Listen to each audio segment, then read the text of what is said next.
Hello and welcome to Aston Originals, a new episode this time as part of an article in The Conversation written by Graeme Hayes. Graeme Hayes joins you now. He is not new to the channel. It may as well be the Graeme Hayes show, Graeme. And we were talking beforehand, weren't we? We should stop talking because it seems that something dreadful happens in the world every time we do. But if we could just look at it from an Aston University point of view, just give us that introduction if you can. You should be well versed in it now. Yeah, sorry. So I'm head of sociology and policy and a reader in political sociology at Aston University, where I work on social movements. I work on movements, environmental movements and climate change. And I'm particularly interested in what happens when activists commit acts of civil disobedience and break the law, go to court, and what the boundaries of that are. We did do a video previously on the Colston Force, so do go and check that out. That is on the channel. But this is a new direction group calling itself the Tyre Extinguishers. Is it like fire extinguishers? Is that the? I think it must be. Yeah. Generally, there's a good idea that people get around and say, "What should we call ourselves? What would be good for this action?" and come up with a pun, and it's quite nice. Quite like, yeah. So they recently sabotaged hundreds of sports utility vehicles, those are SUVs to you and I, in various wealthy parts of London and other British cities. Under the cover of darkness, activists unscrewed the valve caps on tyres, placed a bean or other pulse on the valve, and then returned the cap, and the tyres gently deflated. And this is something called the mung bean trick, I think, isn't it, that you cite in the article. But I guess we start with, why are these activists doing this? Yeah, I suppose I'm like within the article, I would slightly reframe the question as, why are they doing this again? Because we can go back to actions in Sweden, actions in Britain, go back to Oxford in 2008. Actions in France in 2005, where activists did much the same. And I really quite like the idea that, anyone with a pulse can do it, which is another lovely little kind of pun. Is that SUVs, or as we used to call them back in the first decade of the 2000s, 4x4s, or Chelsea tractors, taking up an increasingly large part of the car market, increasingly large part of urban space.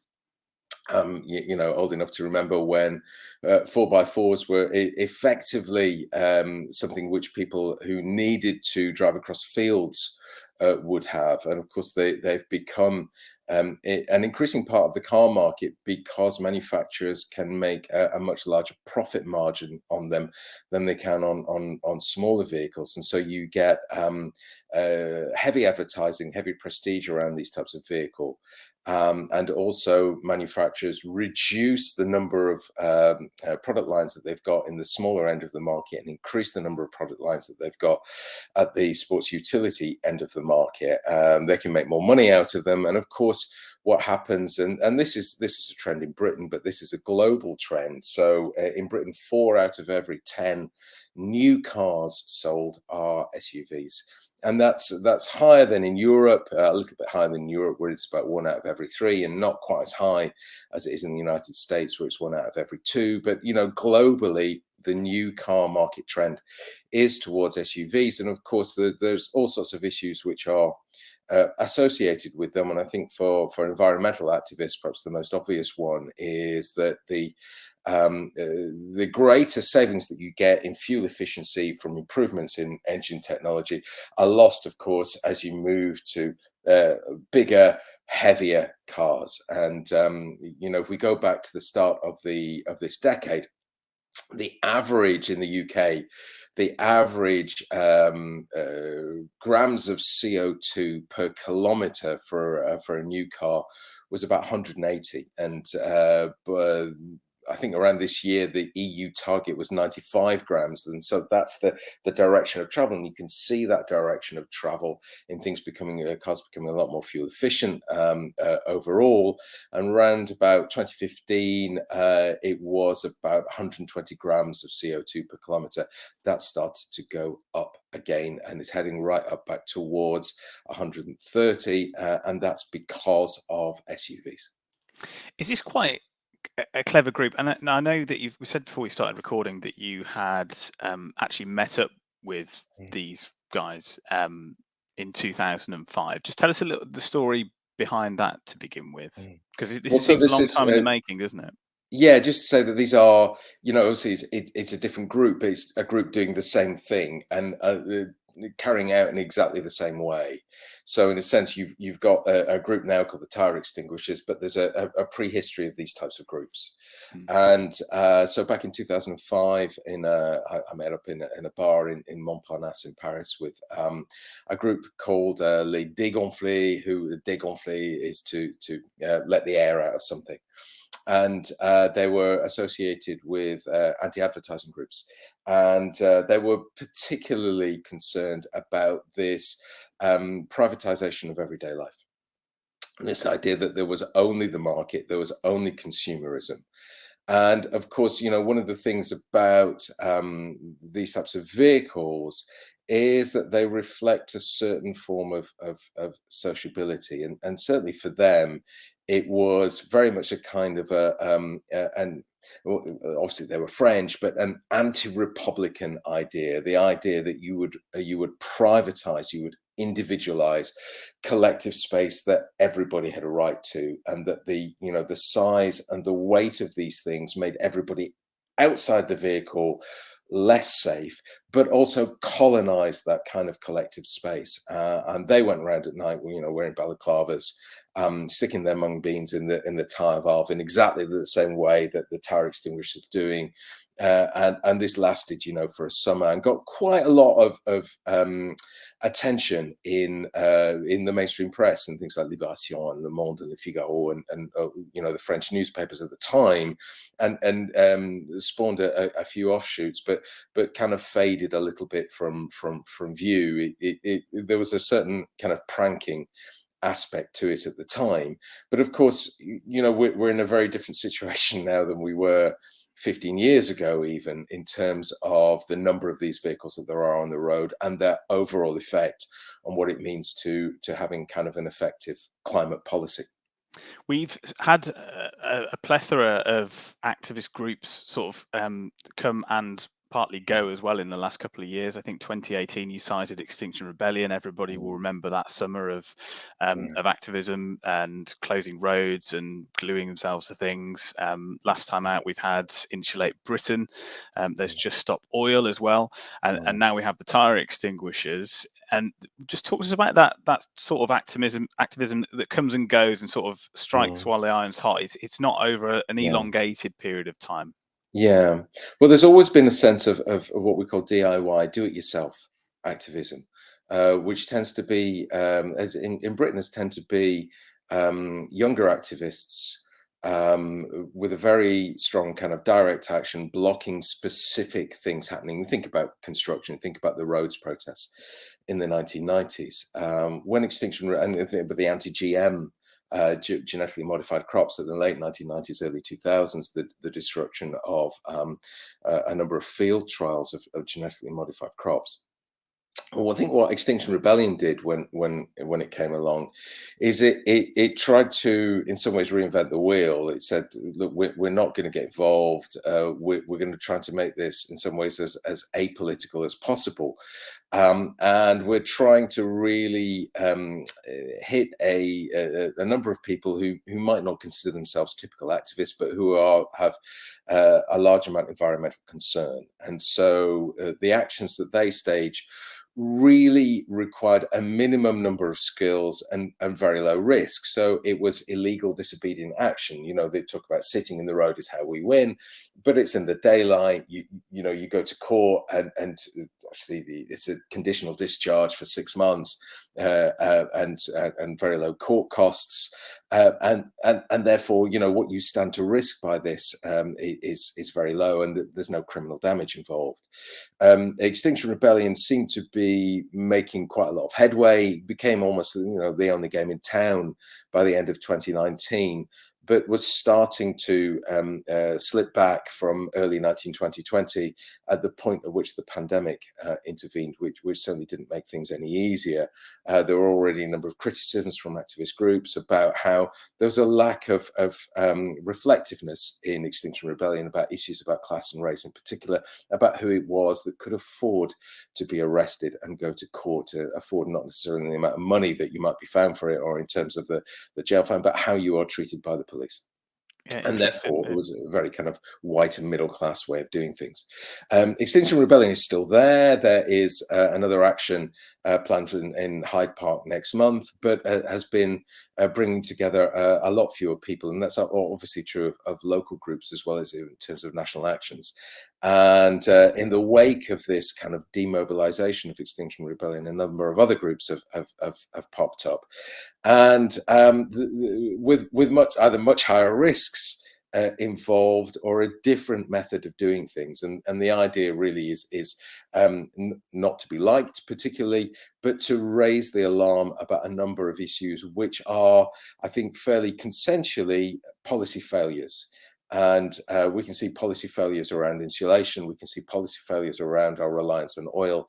We can see policy failures around the number of SUVs that there are on the streets at the moment. And in any kind of rational way of thinking about how we might collectively approach the reduction of emissions, and might think about what climate policy means for the way that we live, we can say that not just that the successive governments, and I would include in this the Labour governments going back to the second half of the 2000s, but certainly the Liberal Democrat Conservative coalition and successive Conservative governments afterwards, have not just been asleep at the wheel, but have been deliberately, almost willfully, ignorant of these very, very important questions. And so rather than to answer the question, rather than a very broad-based, inclusive, or as inclusive as possible mobilization of people, this is mobilizing a lot fewer numbers of people around specific issues in order to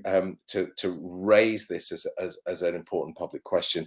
But we wouldn't see these movements or these groups as ones which I would expect certainly to last a long time. These are what I've referred to as pop-up groups, ones which grab a lot of attention and which then might disappear to be replaced by another series of groups. Why reinvent the wheel when you can deflate it? Very good. Yeah, very nice. You've cited the book How to Blow Up a Pipeline, and that sort of looks at like at what point climate activists will stop fetishizing about non-violence and campaigns of sabotage. I mean, you mentioned it very briefly there that what the Tyre Extinguisher doing isn't necessarily criminal damage. Is it just a nuisance? So is that just the best way to sort of do it under the cover of darkness? You're not technically doing anything that's going to get you taken to court or thrown in jail or anything like that. Yeah, I mean, obviously, one of the things is that if you're an activist and you're out there and you are directly targeting somebody's SUV, there are an awful lot of a number of uncomfortable situations which might be which might be in front of you if you get into some form of altercation.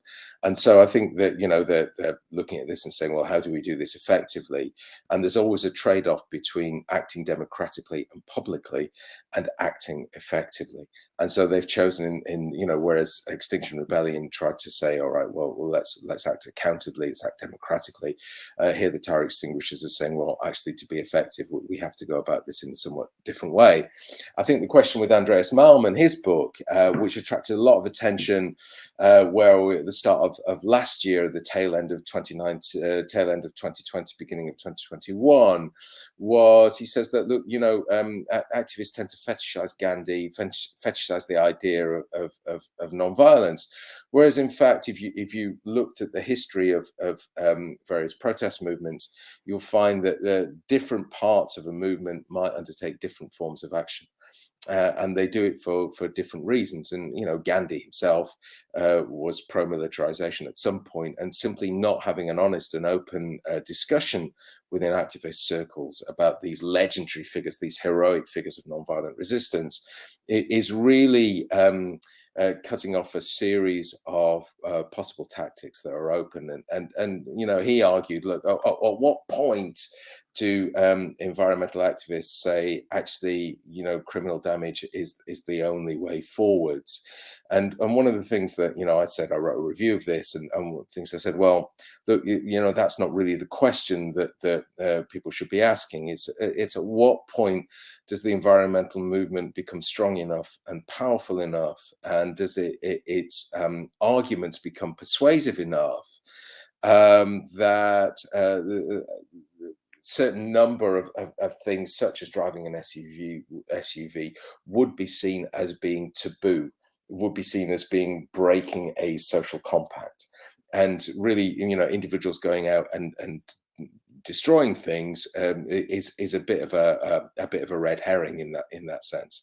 I think what the Tyre Extinguishers have done is that they've been very careful, just like in Oxford in 2008, in Summertown, and in Headington.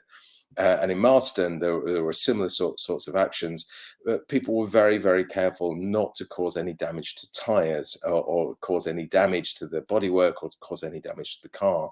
And I think if people were arrested for doing this, there would be an interesting argument about who the air and the tyres belong to. And it's not, it's not inconceivable that it could be an argument in court that air did belong to somebody. I mean, if you steal gas, for instance, then that clearly is the idea of theft. That there's an idea of belonging around this.